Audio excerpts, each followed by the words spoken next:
마스크팩 3장부터 SNS에서 유행한 제품, 해외에서 인기 있는 제품까지 언뜻 평범해 보이는 K 화장품 인증샷이 화제가 됐습니다. 누가 올렸길래 이렇게 반응이 뜨거운가 봤더니 다름 아닌 에이펙트 방한한 미국 최연소 백악관 대변인 캐롤라인 레빗이었는데요. 미국으로 돌아간 뒤에도 스킨케어 제품을 사용하고는 피부가 가장 좋아 보인다고 평을 남겼고 언젠가 꼭 한국에 다시 갈 것이라는 다짐까지 남겼어요. 레빗 대변인만이 아닙니다. 서울에 온 미국 LA 다저스 선수 아내들도 앞다퉈 화장품 인증샷을 올리고 틱톡에서는 너나 할 거 없이 K뷰티 제품을 인증합니다. 아니 다들 왜 이렇게 K뷰티에 진심인 거예요? K뷰티, 그간 잘 나간다는 이야기는 많았잖아요. 실제로 얼마나 성공했나 살펴봤더니 우리나라 화장품 수출액은 지난해 100억 달러를 돌파하며 사상 최고치를 기록했고요. 수출 규모도 독일을 누르고 세계 3위에 올랐습니다. 올해는 미국을 제치고 프랑스에 이어 2위를 기록할 것이라는 전망이 유력한데요. K뷰티 브랜드들이 소셜 하이브로 시작해서 인기를 이렇게 쌓아 나갔던 것 같아요. 그러면서도 굉장히 혁신적이고 재밌는 그런 제형감과 패키지들과 트렌디한 요소들을 갖추고 있는데 가장 중요한 거는 그러면서도 눈에 보이는 즉각적인 효능, 특장점인 것 같고 이게 어떻게 가능할 수 있었지라고 생각해 본다면 한국이 가지고 있는 이제 뷰티 생태계가 그만큼 고도화되어 있기 때문인 것 같아요. 어느 나라 소비자가 쓰더라도 이 제품 좋네 라고 느낄 수 있는 고품질이 K뷰티의 근간이란 얘긴데요. 세계적인 수준의 위탁 생산 기술을 밑바탕으로 깔고요. 피부 고민을 분석하는 전문가, 제품을 쉽고 재밌게 소개하는 뷰티 크리에이터들까지 가세하면서 K뷰티만의 생태계를 만든 겁니다. 이렇게 뷰티 어벤져스가 되어 원료, 제형, 피부 고민 트렌드를 빠르게 파악해 제품을 생산해내는 거죠. 게다가 요즘엔 글로벌 뷰티 트렌드를 K 화장품이 선도한다는데요. 보통 미국에선 야외 활동할 때나 선크림을 바르지 매일 스킨케어처럼 바르진 않는데 최근엔 우리나라 스타일처럼 스킨케어 마지막 단계에서 바를 수 있을 만큼 발림성 좋은 선크림을 많이 개발해 수출하고 있고 이게 또 아주 잘 먹히고 있대요. 기본적으로 자외선을 가지고 있는 백탁 현상이나 막 뻑뻑한 발림성, 눈시림 이런 부분들이 굉장히 획기적으로 개선되어 있는 제품이라서 자외선차단제 얼굴에 발라봤더니 이거는 그냥 스킨케어 제품이라고 해도 될 것 같아.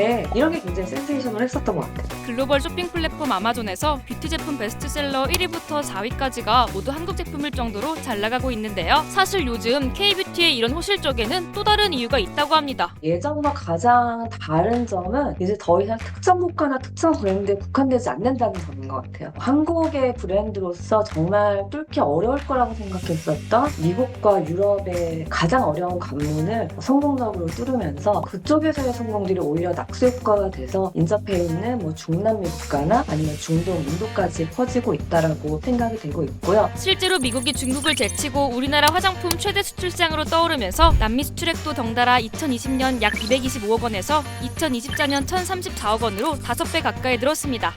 아시아에서나 잘 나가는 줄 알았던 K뷰티가 이젠 뷰티 본진인 미국뿐 아니라 다른 대륙들에서도 잘 나가고 있다는 건데 이렇게 수출이 특정 지역에 몰리지 않고 여러 시장으로 넓어지는 흐름, 이걸 수출 다변화라고 하는데요. 이런 변화, 최근 K뷰티를 넘어 우리나라 무역 전체에 일어나는 현상이라고 합니다. 지금과 같은 무역 환경에서는 한 나라에 올인하는 전략의 위험 부담이 훨씬 커졌습니다. 특정 시장에 집중되어 있다면 해당 국가에서 규제나 정책이 한번 바뀔 때마다 기업의 수익 구조 전체가 흔들릴 수 있습니다. 사실 올해 1분기 수출 실적이 주춤했던 건 우리나라 수출의 약 20%를 차지하는 미국의 관세 정책 때문이었는데요. 이렇게 특정 나라에만 수출을 의존하면 곧장 실적 악화로 이어지게 되는 거죠. 그렇다면 아슬아슬하던 글로벌 경제 상황 속에 올해 우리나라 수출 전부 하락세였는지 살펴봤는데요. 1분기를 제외하고는 모두 성장세를 보였습니다. 특히 반도체가 두 자릿수 증가를 보였고 자동차 수출액도 10월까지 약 596억 달러로 역대 최고치를 기록했는데요. 미국으로의 수출은 줄었지만 유럽이나 아시아 쪽 수출이 증가하면서 회복이 가능했던 겁니다. 불확실한 경제 상황 속 저조하지만 나름 성장을 이어나간 것 같은데 그렇다고 방심할 순 없다는데요. 현재 우리 수출 기업들이 가장 중요하게 보는 요소는 단연 관세를 비롯한 통상 리스크입니다. 관세율이 10%포인트 변화할 때마다 곧바로 가격 경쟁력과 마진율에 영향을 미치기 때문에 어느 국가의 공장을 짓고 또 어느 국가로 수출을 할지를 결정하는 핵심 변수라고 할 수 있겠습니다.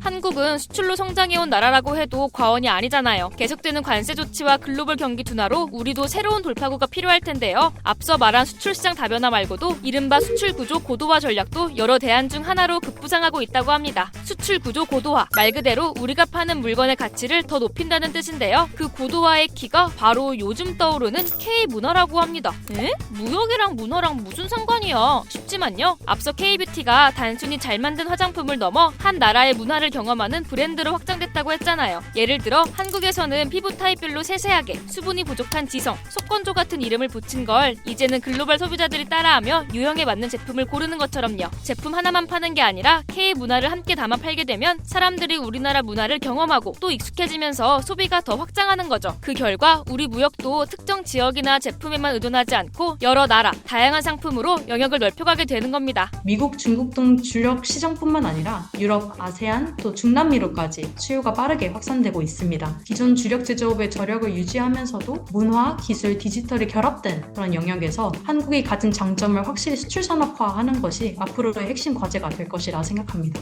이제는 단순히 물건을 파는 시대를 넘어 K-문화를 결합한 제품 수출이 우리나라만의 새로운 무역 패러다임으로 떠오른 요즘, 우리가 가진 탄탄한 기술력에 K-문화를 주입한다면 확실히 새로운 세계 무역의 무기가 될 수 있을까요? 여러분의 생각을 댓글로 남겨주세요.